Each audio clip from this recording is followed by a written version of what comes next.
लगीन झाले होते. त्याला आईबाप होते. सारे गावात राहत. पण रोज सकाळी उठून तो आणि त्याचे आईबाप कामाला शेतावर जात आणि त्याची बायको 12 वाजता भाकऱ्या घेऊन शेतावर जाते. एके दिवशी नवरा सासू सासरे शेतावर गेले होते आणि बायको स्वयंपाकघरात भाकऱ्या करीत होती. तितक्यात कोपऱ्यात टांगलेल्या शिंक्यावरचा मोठा भोपळा शिंके तुटून एकदम खाली पडला. तो फुटून त्याचे 3 तुकडे झाले. ते पाहून बायको मनात म्हणाली, मला जर मूल असते पण ते जर काय वेळी कोपऱ्यात खेळत असते तर हा भोपळा त्याच्या डोक्यावर फुटून ते खात्रीने मेले असते. हा विचार डोक्यात येताच ती एकदम गळा काढून रडू लागली. तिने भाकरे करायचे सोडून दिले. 12 वाजून गेले तरी सून भाकरे घेऊन कशी आली नाही म्हणून सासू म्हणाली, मी गावात जाऊन बघून येते का सूनबाई आली नाही ते. मी गावात सासू घरी येऊन बघते तो स्वयंपाकघरात सूनबाई बडबडा लोळत आहे, मोठमोठ्याने रडत आहे.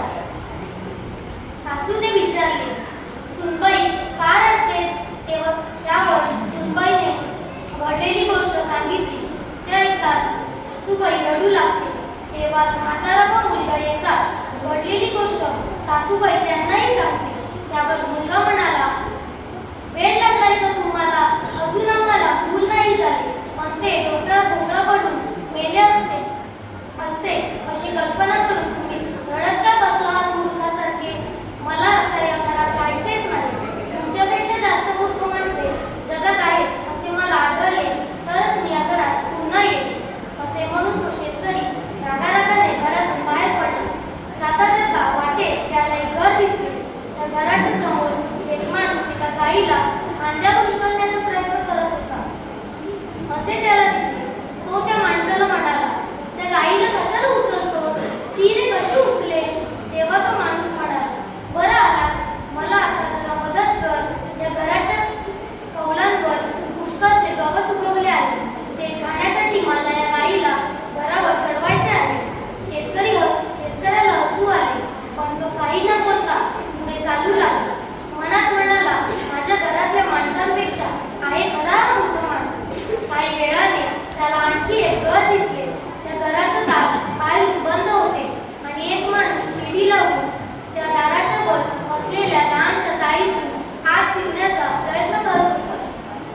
शेतकऱ्याला वाटले की हा चोरबीर तर नसेल. तेव्हा तो ओरडला, हे काय करतोयस रे? बोलू का शिपायाला? शिडीवरचा माणूस मागे वळून म्हणाला, मी या घरचा मालक आहे. शिपाई मला काय करणार? तेव्हा शेतकरी म्हणाला, मग वरच्या जाळीतून घरात कशाला शिरतोस? तेव्हा तो माणूस म्हणाला, मग काय करायचे बाबा, घराचे दार बंद आहे ना. ते शब्द ऐकून शेतकऱ्याला हसू आले कारण घराच्या दाराला बाहेरून ती कडी होती. शेतकरी म्हणाला, उतर शिडीवरून खाली, मी तुला दार उघडून देतो. तो माणूस शिडीवरून खाली उतरला. शेतकऱ्याने त्याला दार उघडून दिले. तेव्हा त्या माणसाला फार आनंद झाला. त्याने शेतकऱ्याचे आभार मानले. शेतकरी मनात म्हणाला, दुसरा मूर्ख भेटला. पुढे काही वेळाने वाटेत एक तळे लागले. त्या तळ्याच्या काठापासून काही अंतरावर असलेल्या एका झाडाखाली एक घोडे उभे होते आणि एक माणूस तळ्यातले पाणी आपल्या ओंजळीत भरून आणून त्या घोड्याला पाजीत होता. पण ओंजळीतले निम्मे अधिक पाणी नेता नेता वाटेत सांडत होते. ते पाहून शेतकऱ्याला नवल वाटले. तो त्या माणसाला म्हणाला, काय करतो आहेस तू हे? तो म्हणाला, मी घोड्याला पाणी पाजतो आहे. शेतकरी मनात म्हणाला, हा तिसरा मूर्ख माणूस भेटला. छे, आपल्या आई बाबापेक्षा आणि बायकोपेक्षा जगात फारच मूर्ख माणसे भरली आहेत. तेव्हा त्यांच्यावर रागावण्यात काहीच अर्थ नाही असे म्हणून तो मोठ्या समाधानाने आपल्या घरी परत गेला. धन्यवाद.